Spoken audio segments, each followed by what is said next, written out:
Hello friends, आप सभी का आपके अपने यूट्यूब चैनल रेगुलर शिक्षा में बहुत बहुत स्वागत है। हम पढ़ रहे हैं एक्सरसाइज थर्ड जिसका नाम है बहुपद, और बहुपद में हमने 3.5 तक कंप्लीट कर लिया और 3.6 के हमने दो के कुछ क्वेश्चन हमने हल कर लिए हैं और बाकी के आज हम हल करेंगे। और इसी के साथ जो थर्ड एक्सरसाइज है वो आज कंप्लीट हो जाएगी। उसके बाद हम इसके आगे की जो एक्सरसाइज है उसको पढ़ेंगे। तो आपने अब तक यदि पिछले सारे वीडियो नहीं देखे हैं तो प्लेलिस्ट का लिंक आपको डिस्क्रिप्शन में मिल जाएगा, जाकर देख लीजिएगा।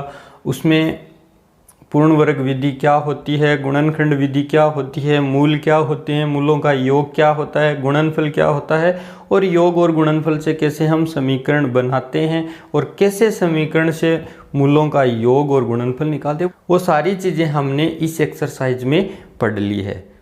तो जाकर देख लीजिएगा। आज हम पढ़ेंगे 3.6 के दूसरे के चौथे क्वेश्चन से। 3 क्वेश्चन तक हमने कंप्लीट कर लिए और दूसरे क्वेश्चन में है क्या, HCF निकालना है। लेकिन हम क्या करते हैं, हर क्वेश्चन में HCF और LCM दोनों निकालते हैं। तो क्या है चौथा क्वेश्चन, देखते हैं। क्वेश्चन नंबर 2 का चौथा क्वेश्चन क्या है, x प्लस 3 की whole square into x minus 2 तथा x plus 3 into x minus 2 की स्क्वायर। इसका हमें क्या ज्ञात करना है, HCF निकालना है। दूसरे के अंदर जितने भी क्वेश्चन है उसमें हमें क्या पूछा गया है, HCF पूछा गया है, लेकिन हम HCF और LCM दोनों निकालते हैं। हल या सॉल्यूशन, ux बराबर क्या हो जाएगा, x प्लस 3 की whole square into x minus 2 और vx क्या हो जाएगा, x plus 3 into x minus 2 की होल स्क्वायर। तो सबसे पहले हम क्या निकाल लेंगे, HCF किसका, ux और vx का। तो क्या हो जाएगा, देखो यहाँ x प्लस 3 है, यहाँ पर भी है, तो मिनिमम घात कितनी है, 1 है, तो x प्लस 3 हो गया। x माइनस 2 यहाँ पर भी है, यहाँ पर भी है, मिनिमम घात कितनी है, 1 है। तो ये तो हो गया HCF। और LCM क्या हो जाएगा, देखो LCM क्या हो जाएगा, LCM में क्या कर देंगे हम, मैक्सिमम घात लिख देंगे।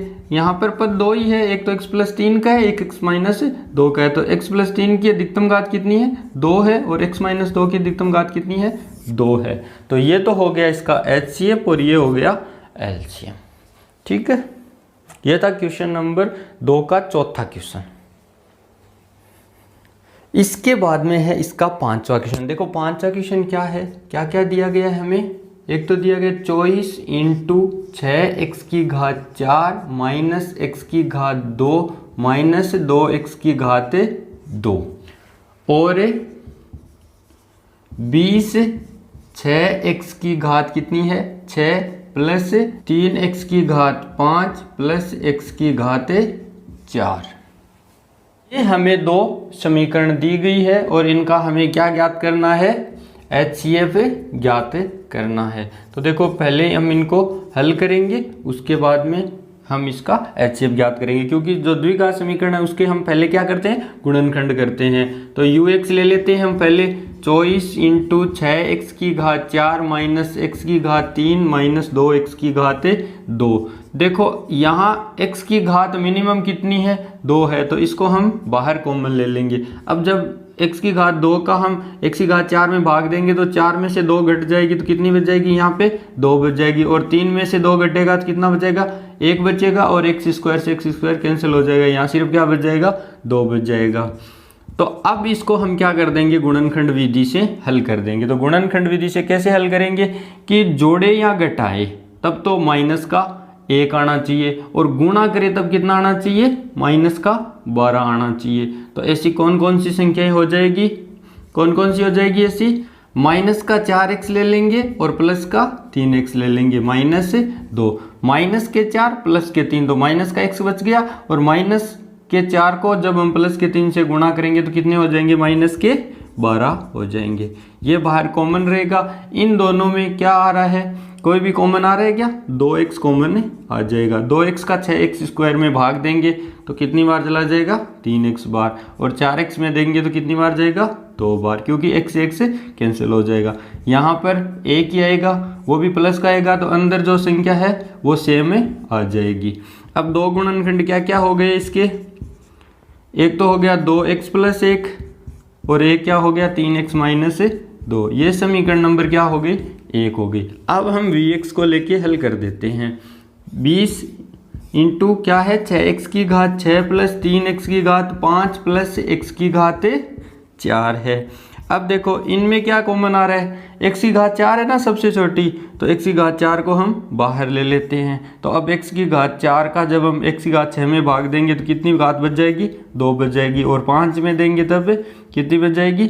1 बच जाएगी। और x की घात 4 से x की घात 4 क्या हो जाएगी? कट जाएगी और 1 आ जाएगा। अब देखो इसके बाद में यहाँ पर यदि हम इसका गुणनखंड करें तो ऐसा कोई गुणनखंड नहीं होता है कि जोड़े या घटाए तब तो 3 आ जाए और गुणा करें तब इन दोनों का गुणनफल यानी 6 आ जाए। तो इसको हम यहाँ पर ही छोड़ देंगे। और अब हम इसका क्या कर लेंगे? समीकरण 1 व 2 से हम क्या कर देंगे? HCF ऑफ UX और VX। तो HCF क्या हो जाएगा? देखो 24 और 20। 24 और 20 में ऐसी कौन सी बड़ी संख्या है जिसका पूरा पूरा भाग है वो इनमें जाता हो? तो कौन सी हो जाएगी? 24 और 20 में 4 हो जाएगी। और x स्क्वायर यहाँ है, x की घात 4 यहाँ है, तो मिनिमम घात कितनी होती है? 2 है, तो x की घात 2 हम ले लेंगे। तो HCF तो हो गया ये। और LCM क्या हो गया इनका? UX और VX का क्या हो गया? देखो 24 और 20, 24 और 20 का क्या हो जाएगा? LCM क्या हो जाएगा? 24 और 20 का ऐसी कौन सी संख्या है जिसमें इन दोनों का पूरा पूरा भाग चला जाए? और वो संख्या छोटी से छोटी होनी चाहिए, यानी उससे छोटी ऐसी कोई संख्या नहीं होनी चाहिए जिसमें इन दोनों का भाग पूरा पूरा जाए। तो कौन सी हो गई? 120। और यहाँ पर हम क्या लेंगे? अब अधिकतम घात लेंगे, तो x की घात 4 लेंगे। अब यहाँ पे 2x प्लस 1 है, इसको लिख देंगे। 3x माइनस 2 है, इसको लिख देंगे। और यहाँ पर क्या है? 6x स्क्वायर प्लस के 3x प्लस 1। ये क्या हो गया? LCM हो गया। तो ये थे क्वेश्चन नंबर 2 के 5 क्वेश्चन, और पांचों क्वेश्चनों को हमने हल कर लिया। पूछा यहाँ पर HCF था, लेकिन हमने हर क्वेश्चन में HCF और LCM दोनों निकाल लिए। इसलिए निकाल लिए ताकि आपके पूरा कंसेप्ट है वो क्लियर हो जाए कि HCF क्या होता है, LCM क्या होता है। जिसका और जिसमें ये 2 शब्द है जो हमें पूरा कंसेप्ट है वो क्लियर करवाते हैं। ठीक है, तो आप इस चीज़ को समझना, इन सारे क्वेश्चनों को आप खुद हल करना, तो आपके अच्छे से समझ में आ जाएगी। ठीक है, इसके बाद में है इसका क्वेश्चन नंबर 3। देखो क्वेश्चन नंबर 3 में क्या दिया गया है? 2 हमें इक्वेशन दी गई है, UX और VX, 2 चीज़ हमें दी गई है। और उसमें पूछा क्या है? एक संबंध दिया गया है, वो संबंध है वो सत्य है या गलत है, वो हमें चेक करना है। तो देखो क्वेश्चन नंबर 3 में हमें क्या क्या दिया गया है? UX बराबर तो दिया गया है x माइनस 1 की होल स्क्वायर, और Vx बराबर हमें दिया गया है x स्क्वायर माइनस 1। और हमें प्रूव क्या करना है कि HCF इंटू LCM बराबर UX गुणा VX। ये हमें क्या करना है? प्रूफ करना है। तो हम क्या करेंगे? पहले इनका HCF निकालेंगे और LCM निकालेंगे, उनका गुणा करेंगे, फिर इन दोनों संख्याओं का गुणा करेंगे। UX क्या है हमारे पास? x माइनस 1 की होल स्क्वायर है, और VX क्या है हमारे पास? x स्क्वायर माइनस 1 है। तो ये हम स्टेप वाइज हल करते हैं। देखो UX है, ये क्या है? x माइनस 1 की होल स्क्वायर है, यानी ये ऐसे हो सकता है ना, x माइनस 1 को x माइनस 1 से गुणा करें, यानी 2 की यदि हम स्क्वायर करते हैं, मान लो 2 की स्क्वायर करते हैं, तो इसका मतलब क्या हुआ? 2 गुणा 2 हुआ। इसी प्रकार यहाँ हो गया x माइनस 1 की स्क्वायर का मतलब x माइनस 1 को x माइनस 1 से गुणा किया गया है। और Vx बराबर क्या दिया गया है? एक्स स्क्वायर माइनस 1 दिया गया। तो इसका क्या मतलब हो गया, देखो इसको मैं यदि ऐसे लिख दूं तो कोई फर्क पड़ने वाला है क्या, एक्स स्क्वायर माइनस 1 स्क्वायर, यदि 1 की स्क्वायर करेंगे तो क्या होगा, 1 ही आएगा वापस। तो यहाँ अब एक नया फॉर्मूला बन गया, कौन सा, ए स्क्वायर माइनस बी स्क्वायर, और ए स्क्वायर माइनस बी स्क्वायर बराबर क्या होता है, ए प्लस बी, और ए माइनस बी होता है। तो इसको हम क्या लिख देंगे, एक्स प्लस 1 लिख देंगे और एक्स माइनस 1 लिख देंगे। इसको समीकरण 1 कर देते हैं, इसको 2 कर देते हैं। तो समीकरण 1 व 2 से क्या आ जाएगा, देखो 1 व 2 से पहले तो हम HCF निकालते हैं। तो HCF into u x comma v x, HCF में हम क्या लेते हैं, जो कॉमन होता है सब में वो लेते हैं और उसकी मिनिमम घात लेते हैं। तो देखो x माइनस 1 यहाँ पर भी है, यहाँ पर भी है, यहाँ मान लो ये घात 2 है लेकिन यहाँ 1 है, तो हम मिनिमम घात ले लेंगे। तो x माइनस 1 हो गया, x प्लस 1 यहाँ है लेकिन यहाँ नहीं है, तो HCF इसमें ये नहीं लिखेंगे। अब LCM निकालते हैं। तो LCM u x comma v x. अब देखो LCM में हम मैक्सिमम घात लेते हैं। तो x माइनस 1 की यहाँ घात 1 है लेकिन यहाँ 2 है, तो हम 2 घात ले लेंगे, और x प्लस 1 है ये हमारे पास, ठीक है। तो देखो x माइनस 1 की होल स्क्वायर होगी और x प्लस 1 हो गया। अब इन दोनों का हम क्या करेंगे, गुणा करेंगे। अब लेफ्ट हैंड साइड ले लेते हैं हम पहले। लेफ्ट हैंड साइड में हमारे पास क्या है, HCF इंटू LCM है। तो HCF क्या है हमारे पास, x माइनस 1 है, और LCM क्या है हमारे पास, x माइनस 1 का whole square into x plus 1 है। अब देखो यहाँ इसको मैं ऐसे लिख दूँ, x minus 1 into x plus 1 और x माइनस 1 का होल स्क्वायर। देखो यहाँ a minus b a plus b, तो ये क्या बन जाएगा, x स्क्वायर माइनस 1 और x माइनस 1 की होल स्क्वायर तो है। इसको समीकरण नंबर 3 दे देंगे। ये RHS लेते हैं हम। RHS यानी हमारे पास ux क्या है, क्या दिया गया है, x माइनस 1 की होल स्क्वायर, और vx क्या दिया गया है, x स्क्वायर माइनस 1। ये समीकरण नंबर 4 होगी। देख लो समीकरण नंबर 3 और 4 दोनों बराबर है। तो समीकरण 3 व 4 से क्या आ गया हमारे पास, LHS बराबर RHS। हमसे जो बात पूछी थी उसको हमने प्रूफ कर दिया, तो ये हो गया हेंस प्रूव्ड या इति सिद्धम। ये हमें प्रूफ करना था और हमने समीकरण नंबर 3 और 4 से ये प्रूफ कर दिया। पहले हमने LHS को लिया, उसको हल किया तो हमारे पास रिजल्ट ये आया, और RHS को लिया तो हमारे पास रिजल्ट ये आया, और ये दोनों आपस में बराबर है। इसका मतलब ये और ये दोनों भी बराबर है। बात तो एक ही है, अभी HCF और LCM है तो HCF LCM को गुणा कर दिया, और VX UX है तो VX UX को गुणा कर दिया, तो ये दोनों बराबर हो गए। इसका मतलब जो बात हमसे पूछी गई थी वो सही है, ठीक है। इसके बाद में है चौथा क्वेश्चन। देखो चौथे क्वेश्चन में दिया क्या गया है, हमें क्या दिया गया है कि दो व्यंजकों का गुणनफल दिया गया है और उनका HCF दिया गया है, और हमें ज्ञात क्या करना है, उनका LCM ज्ञात करना है। तो कैसे करेंगे, हमें क्या दिया गया है कि दो व्यंजकों का गुणनफल, या इसको हम ऐसे भी लिख सकते हैं, दो व्यंजक कौन कौन से हो जाएंगे, एक तो हो जाएगा UX और गुणा VX। इन दोनों का गुणनफल हमें क्या दिया गया है, x minus 7 into x square plus का 8x प्लस 12, और HCF हमें क्या दिया गया है, x प्लस 6 दिया गया है। तो हमें ज्ञात क्या करना है, LCM ज्ञात करना है। देखो सॉल्यूशन या हल। अब क्या करेंगे हम जानते हैं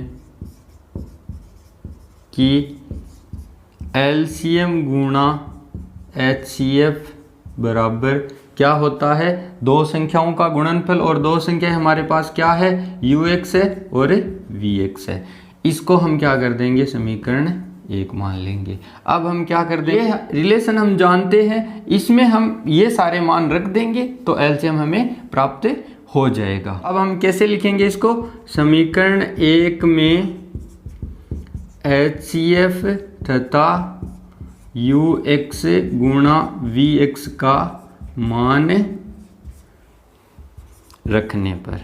अब जब हम मान रखेंगे तो देखो क्या आ जाएगा, LCM इंटू HCF हमें क्या दिया गया है, x प्लस 6 बराबर यू एक्स और वी एक्स का गुणनफल क्या दिया गया हमें, x minus 7 into x square plus का 8x प्लस 12। इस साइड तो हम ये सेम लिख देंगे और इस साइड हम क्या करेंगे, अब हल करेंगे। ये x माइनस 7 तो ऐसे ही आ जाएगा। ये द्विघात समीकरण है, इसको हम गुणनखंड में तोड़ेंगे तो इसके हम टुकड़े करेंगे। तो 8x के ऐसे टुकड़े करें कि जोड़े या घटाए तब तो 8 आ जाए और गुणा करें तब क्या आ जाए, 12 आ जाए। तो कौन कौन से हो जाएंगे ऐसे टुकड़े, 6x प्लस 2x प्लस 12। तो 6 और 2 कितने हो गए, 8 हो गए और 6 को 2 से गुणा करेंगे तो क्या हो जाएगा, 12 हो जाएगा। तो x माइनस 7, इन दोनों में क्या कॉमन आ रहा है, x कॉमन आ रहा है तो x कॉमन ले लेंगे तो अंदर क्या बच जाएगा, x प्लस 6 बच जाएगा। इन दोनों में क्या कॉमन आ रहा है, 2 कॉमन आ रहा है तो अंदर क्या बच जाएगा, x प्लस 6 बच जाएगा।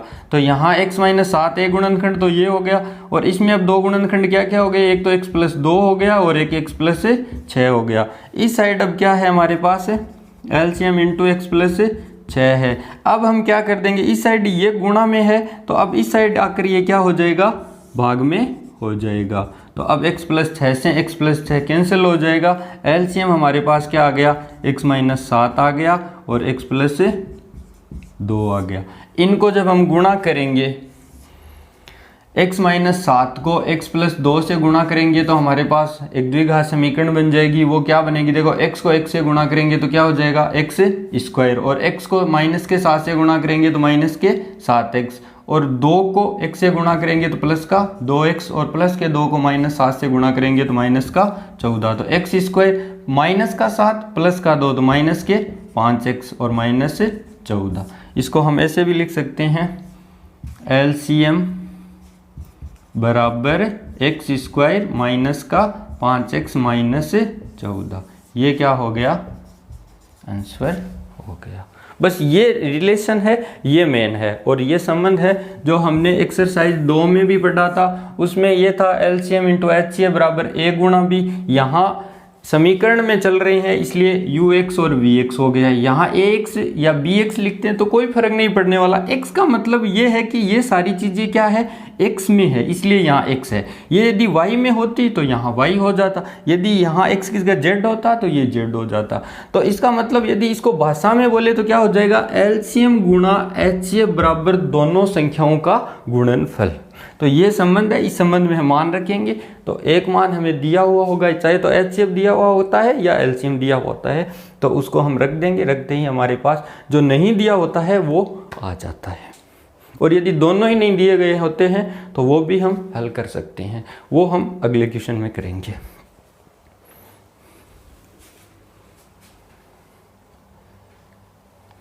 इसके बाद में है एक्सरसाइज 3.6 का 5वां क्वेश्चन, जिसमें क्या दिया गया है, हमें 2 संख्याओं का HCF और LCM दिया गया है और उनसे हमें क्या ज्ञात करनी है, 2 संख्याएं ज्ञात करनी है। तो देखो कैसे करेंगे।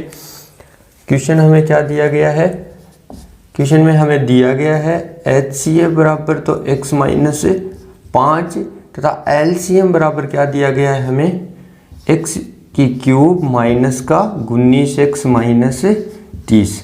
ये हमें दिया गया है और हमें ज्ञात क्या करना है, दोनों संख्याएं ज्ञात करनी है, यानी ux और vx हमें ज्ञात करना है। देखो इस सवाल को करने से पहले हमें एक चीज़ समझनी थोड़ी सी ज़रूरी है। देखो हमारे पास 2 संख्याएं हो, यदि 6 और 21 हो, ये बीजीय व्यंजक है। हम एक बार संख्याओं को लेकर देखते हैं। देखो 6 के यदि हम अभाज्य गुणनखंड करें तो क्या होते हैं, 2 गुणा 3 होते हैं, और 21 के कितने होते हैं, 3 गुणा 7 होते हैं। अब यदि इन दोनों का हम HCF ज्ञात करें तो इन दोनों का HCF क्या हो जाएगा, 3 दोनों में कॉमन है तो 3 आ जाएगा, और LCM क्या आ जाएगा, 3 तो आएगा ही, 2 भी आ जाएगा, 3 भी आ जाएगा और 7 भी आ जाएगा। फिर 2 की अधिकतम घात कितनी है, 1 है, 3 की कितनी है, 1 है, और 7 की कितनी है, 1 है। ठीक है, तो ये हो गया LCM और ये हो गया HCF। देखो समझने वाली बात क्या है इसमें कि ये जो HCF है वो LCM में भी है इसमें भी है, इसमें भी है, यानी HCF सब जगह कॉमन है। यदि सेम बात हम इसमें करें तो इसका मतलब तो यही हुआ कि ये जो LCM है इसमें x - 5 का कोई ये गुणनखंड है भी, तभी तो ये HCF है। यहाँ से हम समझ सकते हैं कि HCF है वो हर जगह होता है, दोनों संख्याओं में भी होता है और LCM में भी होता है। तो हम यदि इस LCM को लेकर हल करें तो LCM का मतलब क्या हो गया कि LCM में क्या है, x - 5 का भी है गुणनखंड है, ये तो है ही भाई, इसमें है वो x - 5 का एक गुणनखंड है। वो हमें दिखाई नहीं दे रहा है लेकिन है जरूर। यहाँ से हम ये चीज़ समझ सकते हैं क्योंकि जो LCM और HCF की डेफिनेशन है वो तो सेम रहेगी। अब हम क्या करेंगे, यहाँ से हम ये भी लिख सकते हैं कि x - 5 एक उभयनिष्ठ गुणनखंड है। अब देखो x - 5 को हमने यहाँ ले लिया और इसके अंदर भी है, तो हम दो जगह x - 5 तो नहीं ले सकते ना, तो हम क्या कर देंगे, इसके अंदर जो x - 5 है उसको हटाने के लिए हम क्या करेंगे, ये जो समीकरण है x³ माइनस का 19x माइनस का 30, इसमें हम क्या कर देंगे, x - 5 का भाग दे देंगे। भाग देने से क्या हो जाएगा, इसके अंदर जो x - 5 का जो गुणनखंड है वो तो यहाँ से निकल जाएगा और एक हमारे पास द्विघात समीकरण आ जाएगी, उसके दो गुणनखंड उसके हो जाएगी और x - 5 को हमने पहले से यहाँ ले रखा है। तो देखो x - 5 ये तो यहाँ रह जाएगा भी, LCM में x - 5 का एक गुणनखंड होना जरूरी है, तो एक गुणनखंड हमने यहाँ ले रखा है। अब भाग दे के इसके अंदर जो गुणनखंड है उसको हम कैंसिल कर देंगे। देखो अब भाग देना तो हमें आता ही है, इससे पहले जो एक्सरसाइज थी उसमें हमने अच्छे से सीखा है। तो हम क्या करते हैं, भाग देने के लिए जो उच्चतम घातीय होती है उनकी तुलना करते हैं। तो देखो x³ में किसका भाग दे देंगे, x का, तो क्या आ जाएगा x²। भागफल क्या आएगा, पहला x²। अब x² को x से गुणा करके इसके नीचे लिख देंगे, तो x² को x से गुणा करेंगे तो x³ और x² को -5 से गुणा करेंगे तो -5x²। अब ये माइनस हो गया, ये प्लस हो गया, ये तो इससे कैंसिल हो गया। अब देखो x² का ऊपर कोई गुणनखंड नहीं है तो ये घटेगा नहीं, तो 5x² और ऊपर से हम 19x और 30 को लिख देंगे। अब हम तुलना किसकी करेंगे, 5x² और x की करेंगे, तो क्या आ जाएगा, 5x आ जाएगा प्लस का 5x आ जाएगा। अब 5x को x से गुणा करेंगे तो 5x² और 5x को -5 से गुणा करेंगे तो कितने हो जाएंगे, -25x। तो ये माइनस और ये प्लस, ये तो कैंसिल हो गया। प्लस के 25 माइनस के 19 कितने बच गए, प्लस के 6x -30। अब हम तुलना क्या करेंगे, 6x में x का भाग दे देंगे तो क्या आ जाएगा 6, यानी भागफल क्या आ गया 6। अब 6 को x से गुणा करेंगे तो 6x और -5 से करेंगे तो -30, तो माइनस प्लस, ये कैंसिल, ये भी कैंसिल, शेषफल क्या आ गया हमारे पास 0 आ गया। यानी अब इसके अंदर से x - 5 का गुणनखंड हट गया और ये 0 आया, इसका मतलब ये इसका एक गुणनखंड है। तो अब हमारे पास क्या आ गया, x² प्लस का 5x प्लस 6। अब x - 5 इसका हम क्या कर देंगे, गुणनखंड विधि से गुणनखंड कर देंगे। तो x² 5 के हम ऐसे टुकड़े कर देंगे कि जोड़े या घटाए तब तो 5 आ जाए और गुणा करे तब 6 आ जाए। तो क्या कौन कौन से हो जाएंगे, 2x प्लस 3x प्लस 6। अब x - 5 तो है ही। अब यहाँ कॉमन क्या आ रहा है, x कॉमन आ रहा है, तो x कॉमन ले लिया तो अंदर क्या बच गया, x प्लस 2 बच गया। यहाँ 3 कॉमन ले लिया तो अंदर क्या बच गया, x प्लस 2 बच गया। अब दो गुणनखंड क्या क्या आ गए, x - 5, एक तो आ गया x प्लस 2 और एक आ गया x प्लस 3। ये समीकरण नंबर क्या होगी, 1 हो गई। और HCF क्या दिया गया है, x - 5, ये समीकरण नंबर 2 हो गई। अब हमें क्या ज्ञात करनी है, दो संख्याएं ज्ञात करनी है। तो दो संख्याएं ज्ञात करने से पहले हम वापस इन संख्याओं को लेकर समझते हैं। मान लो हमने क्या सीखा था कि HCF हर संख्या में होता है। मान लो पहली संख्या यहाँ और दूसरी संख्या यहाँ लिखे, तो 3 तो दोनों जगह होगा, 3 तो दोनों जगह होगा। हमारे पास संख्या ही तो है। अब संख्या है तो हमें पता चल जाएगा कि इससे जो संख्या ज्ञात होती है वो सही होती है या गलत होती है। यहाँ पर हमारे पास संख्याएं नहीं है तो यहाँ से हमें पता चल जाएगा, यहाँ सही मिल जाएगी संख्याएं, इसका मतलब यहाँ भी वो तरीका लगाएंगे तो संख्याएं सही होगी। ठीक है, तो देखो अब 3 तो दोनों में आएगा। अब एलसीएम में क्या है, इसके अलावा 3 के अलावा क्या है, 2 है और 7 है। तो एक जगह हम 2 से गुणा कर देते हैं, एक जगह 7 से गुणा कर देते हैं। तो 3 को 2 से गुणा करते हैं तो 6 आता है और 7 से करते हैं तो 21 आता है। तो हमारे पास संख्या क्या है, 6 और 21 है, और 6 और 21 यहाँ आ रही है ना इस तरीके से। इसका मतलब इस तरीके से जो संख्या प्राप्त होती है वो सही होती है। तो इसी प्रकार हम यहाँ कर देते हैं, पहली संख्या दूसरी संख्या।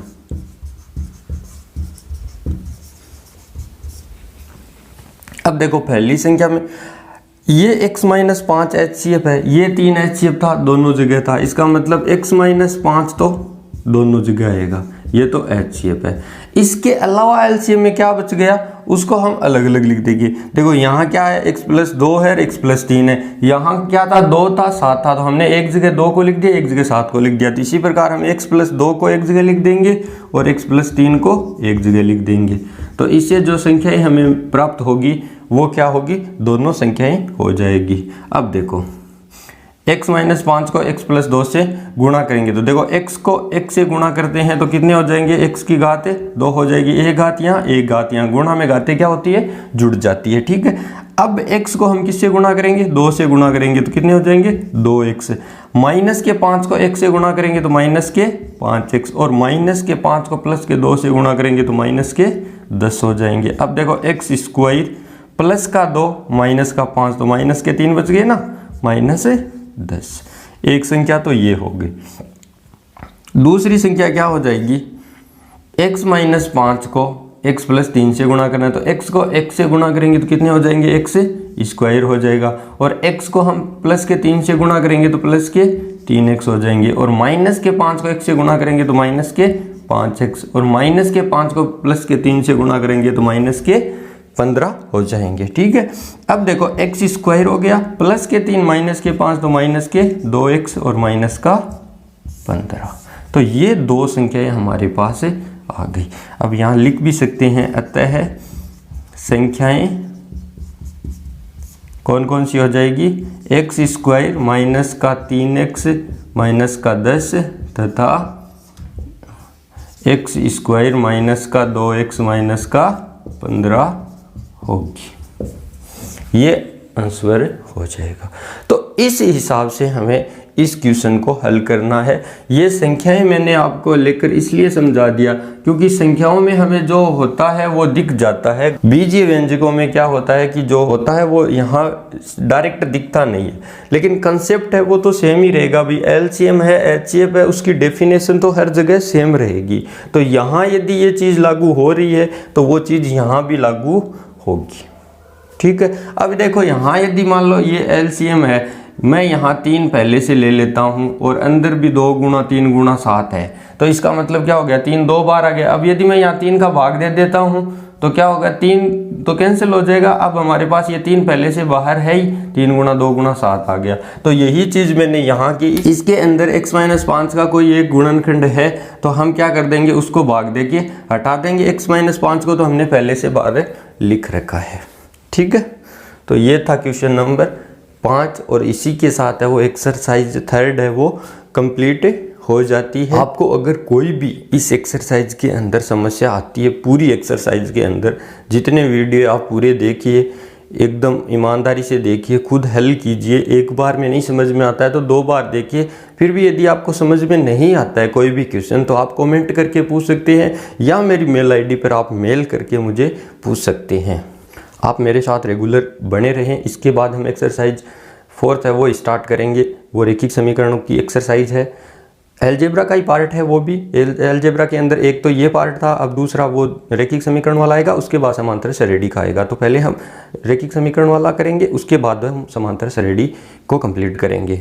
तो आप हमेशा रेगुलर बने रहना, ईमानदारी से देखते रहना। और आपने अब तक हमारे चैनल को सब्सक्राइब नहीं किया है तो प्लीज़ सब्सक्राइब कर लेवे और बेल आइकन को दबा देवे, जिससे कि आपको आने वाले हर वीडियो की अपडेट मिलती रहे।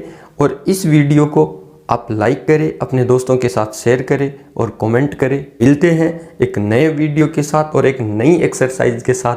तब तक के लिए बाय बाय। जय हिंद, जय भारत।